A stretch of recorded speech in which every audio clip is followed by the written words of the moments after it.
السلام علیکم خواتین و حضرات، آج کا ویلاگ اور میں ہوں آپ کا ہوسٹ آفتاب اقبال۔ آج کی گفتگو دراصل دو مشہور ویلاگرز کے نام ہے، ایک ہے سمیع ابراہیم اور دوسرے وقار ملک۔ دونوں کو مجھ سے کچھ پریشانی لاحق تھی، ایک کو ذرا زیادہ اور ایک کو کم۔ جسے کم تھی ان کا تذکرہ اینڈ پہ کریں گے، جنہیں کچھ زیادہ ہے آغاز ان سے کریں گے۔ میں پہلے بھی گزارش کر چکا ہوں کہ سمیع ابراہیم ایک نفیس آدمی ہے، ایک شریف آدمی ہے، اور میں نے ہمیشہ ان کا ریگارڈ اسی حوالے سے کیا ہے۔ میں نے انہیں کبھی کو بہت بڑا صحافی اور تجربہ کار براڈ کاسٹر نہیں سمجھا۔ پریس سے ریلیٹڈ، میڈیا سے ریلیٹڈ ایک شریف آدمی ہے اور سینسیبل باتیں کرتا ہے، دیٹس اٹ۔ انہوں نے ایک ویلاگ کیا پچھلے دنوں، اب چونکہ 3 دن گزر چکے ہیں اس لیے تھوڑا سا خلاصہ اس کا بھی بیان کرنا ضروری ہے۔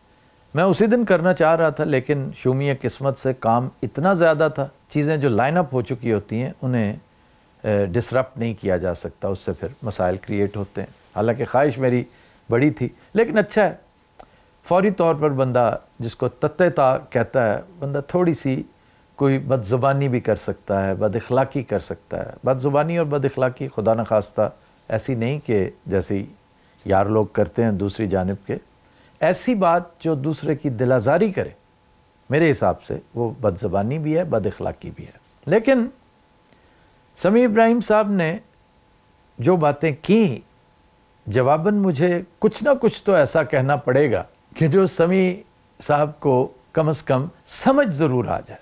مجھے لگ رہا ہے کہ ان کی سمجھ کے بھی مسائل ہیں تھوڑے سے، اور یا پھر وہ پریٹینڈ کر رہے ہیں۔ اب اس معاملے کی تفصیل کیا ہے وہ ہم جانتے ہیں ان 2-4 باتوں سے۔ ان کا کہنا تھا کہ امریکہ بڑی لمبی چوڑی انویسٹمنٹ پاکستان میں لا رہا ہے، اور اس کار خیر کا آغاز جنٹری بیچ نامی اس شخص نے کیا جس کا ہم لوگوں نے خوب ٹھٹھا اور مذاق کیا تھا۔ پھر یہ کہ ڈونلڈ ٹرمپ نے یکایک پاکستان میں دلچسپی لینی شروع کر دی ہے۔ وہ 13 مرتبہ گزشتہ 2-3 ماہ میں پاکستان کا تذکرہ کر چکا ہے، 3-4 مرتبہ بلکہ شاید 5-6 مرتبہ حکمرانوں کی بڑی تعریف کی اس نے، اور ان قریب یہاں پر انویسٹمنٹ کی بھرمار ہونے والی ہے۔ ٹرمپ پلازا بھی اسلام آباد میں بنے گا۔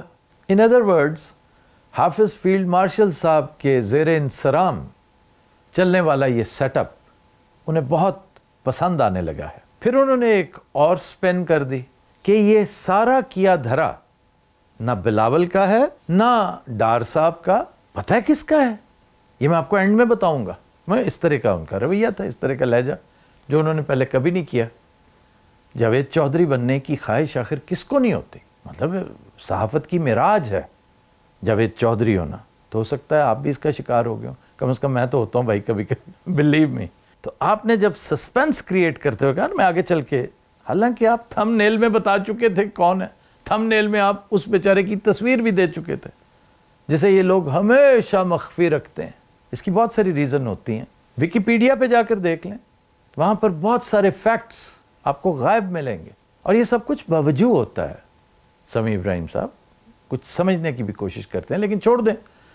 آپ نے ڈرٹی ہیری کا تذکرہ کرتے ہوئے سارا کریڈٹ اٹھا کے انہیں دے دیا، اور ظاہر ہے اس سے ڈرٹی ہیری خوش ہوئے ہوں گے، ورنہ آپ کبھی یہ نہ کرتے، سوال ہی پیدا نہیں ہوتا۔ اس پر خواتین و حضرات میں نے گزارش کی تھی کہ یہ وہ کیفیت ہے جسے کہتے ہیں کہ ساڑی گل ہو گئی ہے، یعنی حافظ فیلڈ مارشل صاحب کے زیر انصرام چلنے والا سیٹ اپ اور فارم 47 والی یہ حکومت اب 4 دانگ عالم یہ کہتی پائی جائے گی کہ ساڑی گل ہو گئی ہے۔ کیونکہ آپ کو یاد ہے کہ جب الیکشن کا نام لیا جا رہا تھا، کیونکہ یہ ایک طریقہ واردات ہے، آپ کو یاد ہوگا ابھی الیکشن اناؤنس ہی ہوئے تھے کہ جھنگ میں ایک صاحب نے کہا تھا کہ مجھے ووٹ دو، اب ظاہر ہے وہ دوسرے کیمپ کا تھا اور ووٹ مانگ رہا تھا پی ٹی آئی والوں سے، تو سرے بازار اس نے للکار کے کہا کہ ساڑی گل ہوگی۔ اس پر اس کی خوب توازو کی گئی۔ یہ کوئی اچھی بات نہیں تھی، ایسے ہونا نہیں چاہیے تھا، لیکن ایسا ہوا۔ لیکن وہ بیچارہ جھوٹ نہیں بول رہا تھا، سچ بول رہا تھا، غلط واقعی ہو چکی سی۔ اب ادھر بھی یہ غلط نہیں ہوگا، ہو سکتا ہے گل ہوگی ہو۔ میں نے تو اس سے ایک سٹیپ آگے جانے کی کوشش کی تھی کہ کس امریکہ کی بات کرتے ہو؟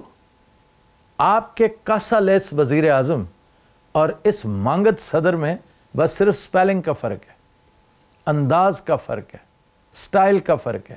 یہ کاسا لیسی سے مانگتا ہے، وہ گن بورڈ ڈپلومیسی سے مانگتا ہے، دونوں مانگ رہے ہیں، دونوں کا ستیہ ناس ہے۔ وہ بھی دنیا کی مقروض ترین معیشت ہے۔ ڈی ڈالرائزیشن جس طرف جا رہی ہے، ٹیرفز نے جو تماشا کریٹ کر رکھا ہے، چائنا نے جو سکرو ٹائٹننگ کی ہے، اس کے بعد آپ ذرا دیکھیے گا اگلے 6 ماہ میں یہاں تماشا کیا لگتا ہے۔ اور اسے آپ کہہ رہے ہیں کہ وہ اب انویسٹمنٹ کرے گا اور ہمارے ہاں نہیں بھائی، یہ صورتحال کے ساتھ جا نہیں رہی بات۔ اس لیے میں نے گزارش کی تھی کہ آپ کو ماموں بنایا گیا ہے، یا بنایا گیا ہے یا آپ بن گئے ہیں، دونوں میں بڑا فرق ہے، جوہری فرق ہے۔ اگر تو بنایا گیا ہے تو دھوکہ دیا گیا، آپ کو کہا گیا کہ بھئی یہ ہونے والا ہے، آپ نے ان گڈ فیتھ فیور کرتے ہوئے کہ بھی ایک ایکسکلوسیو سٹوری دی ہے اور خواہش بھی ہے موصوف کی کہ میں چلا دوں تو چلا رہا ہوں، اوکے نو پرابلم۔ اور کرائن یہی بتاتے ہیں کہ آپ کو واقعی ایسا ہی لگا، اسی لیے تو میں کہتا ہوں آپ ایک سادہ لو آدمی ہیں، حتیٰ کہ آپ مجھ سے بھی زیادہ سادہ لو ہیں کہ آپ کو سمجھ نہیں آئی۔ اگر تھوڑی سی نظر آپ کو امریکی مارکیٹ پہ ہوتی، معیشت پہ ہوتی، تو آپ اس پر یقین کرنے سے پہلے 2-4 مرتبہ کوئی ادھر ادھر پوچھ لیتے، کسی سے کنسلٹ کر لیتے، لیکن آپ نے نہیں کیا۔ تو میں نے اپنی رائے دے دی، اس میں کوئی ایسا سیکھ پا ہونے والی بات نہیں تھی۔ میں نے کہیں نہیں کہا کہ آپ نے 2 نمبری کی ہے، میں نے کہیں نہیں کہا کہ آپ نے کوئی لفافہ لیا ہے۔ آپ وہ فکرہ بتا دیں مجھے، کوئی وہ ایسی جگہ بتائیں جہاں آپ کو یہ محسوس ہوا ہو۔ الحمدللہ اب تو ہر چیز منون وہیں پڑی ہے، اٹھائیے جا کے دیکھ لیجئے۔ اگر میں نے ایسا کہا ہے تو میں اسی لمحے پھر میں اپنا سارا سلسلہ، پوری پلے لسٹ چینج کر دیتا اور اسی دن معافی مانگتا آپ سے کہ میری ریسرچ نے یہ بتایا تھا۔ اور دوسری گزارش یہ ہے کہ اگر میں کنونسڈ ہوں نا کہ دوسرا ایک غلط آدمی نہیں ہے، برا انسان نہیں ہے، کیونکہ میں یہ کنونسڈ ہوں آپ معصوم ہیں، آپ سیدھے سادے سے ہیں، بہت زیادہ آپ کا نہ مطالعہ ہے، نہ بہت گہری نظر رکھتے ہیں آپ معاملات پہ، تو یہ کوئی ایسی بات نہیں، ہر ایک کی نظر نہیں ہوتی، میرے جیسے سادہ لوگ بھی ہوتے ہیں۔ تو اس حد تک آپ ٹھیک ہیں، آپ نے کبھی میرے سامنے 2 نمبری، آپ کے اندر وہ 2 نمبری نظر ہی نہیں آتی۔ چنانچہ آپ جیسا بندہ جب کوئی بات کرتا ہے نا تو حسن ظن کا تقاضا ہے کہ میں یقین کروں کہ آپ ٹھیک کہہ رہے ہیں، لیکن یہ سہولت ہر ایک کو میسر نہیں ہے۔ بے شمار ایسے ہیں جو اڑ کر دکھا دیں اور توے پر بیٹھ جائیں، میں ان کی بات پہ یقین نہیں کروں گا۔ اس بریگیڈ کا تعلق جس کا میں نے ابھی ذکر کیا صحافت سے بھی ہے، سیاست سے بھی ہے، تو ان کی بات تو میں نہیں مانوں گا۔ البتہ آپ نے یہ کہہ دیا ہے تو اور اچھا ہے کہ میں نے کوئی 2 نمبری نہیں کی، کوئی بے ایمانی نہیں کی، میں نے اپنے آپ کو نہیں بیچا، بہت اچھی بات ہے، بہترین کیا آپ نے۔ اس کا مطلب یہ دیکھیں، بیچنا، قیمت وصول کرنا، وہ ذرا چیپ اور گھٹیا سی بات ہو جاتی ہے۔ سیدھی سی میں نے اس کو یوفیمائز کر دیا، ماموں بننا یا ماموں بنایا جانا۔ بنتا وہ ہے جس نے فیورز لینی ہو تھوڑی بہت۔ بے شمار ہمارے بڑے عزیز دوست ہیں، ہمارے گروپ سے تعلق رکھنے والے، خان کے چہیتے، وہ وہاں بھی ہیں جہاں آپ بیٹھے ہیں اور یہاں بھی ہیں جہاں میں بیٹھا ہوں۔ چھوٹے موٹے کمپرومائزز کرتے ہیں لوگ، یہ راز کھلتے بعد میں ہیں، فوراً نہیں پتہ چلتا۔ تو اس میں بھی کوئی ایسا وہ کوئی نہیں ہے۔ میں آپ کو تب بھی اس چیز سے ایگزانوریٹ کرتا ہوں کہ آپ پیسے لینے والے آدمی یا اس طرح والے آدمی نہیں ہیں۔ however ایک دفعہ بھی کہیں اگر میں نے کہا ہے، آپ پہ یہ الزام لگایا ہے، تو آپ کو دکھانا چاہیے تھا، میری کوئی لائن کوٹ کرنی چاہیے تھی۔ چونکہ میں نے نہیں کہا، اس لیے آپ کا یہ کہنا ہی بے سروپا ہے، بے تکی بات ہے۔ آپ مانیں یا نہ مانیں، میں تو کنونسڈ ہوں کہ آپ ماموں بنے۔ میں بار بار کہہ رہا ہوں کہ آپ بڑے چلنتر آدمی نہیں ہیں، چالاک نہیں ہیں، بڑے گرگے 12 دیدہ نہیں ہیں، تو ماموں بن گئے ہوں گے، ایسی کیا بات ہے؟ آپ 20 دفعہ پہلے ماموں بنے، ہمارے سامنے بنے ہوئے ماموں، بڑی دفعہ بنے، ایسی کیا بات ہے؟ بھائی بعض اوقات ہو جاتا ہے۔ یہ ہمارا بڑا تگڑا صحافی، بڑا جید تجزیہ کار، ہو سکتا ہے وہی ماموں بن جائے، مظہر برلاس، اس نے ایک پوزیشن لی ہوئی ہے، اور میری دعا ہے کہ جس دن خان باہر آیا، اگر آ جاتا ہے، تو مجھے 2 ریلیفز ملتی ہیں، ایک خان کے باہر آنے کی اور دوسرا مظہر برلاس کے سرخرو ہونے کی، کیونکہ اس نے بھی ایسی پوزیشن لی ہوئی۔ مظہر برلاس تو بڑا جونیئر ہے، ہمارے انتہائی سینئر صحافی الطاف حسن قریشی صاحب، یہ تشریف لے گئے تھے ڈھاکہ، سرکاری مہمان تھے، وہاں پہ گئے ذرا حالات کا جائزہ لینے، واپس آئے تو کہنے لگے کہ بنگالیوں کے دل میں محبت کے زمزمے بہ رہے ہیں، ہمارے لیے وہ کہتے ہیں کہ چشم ماں روشن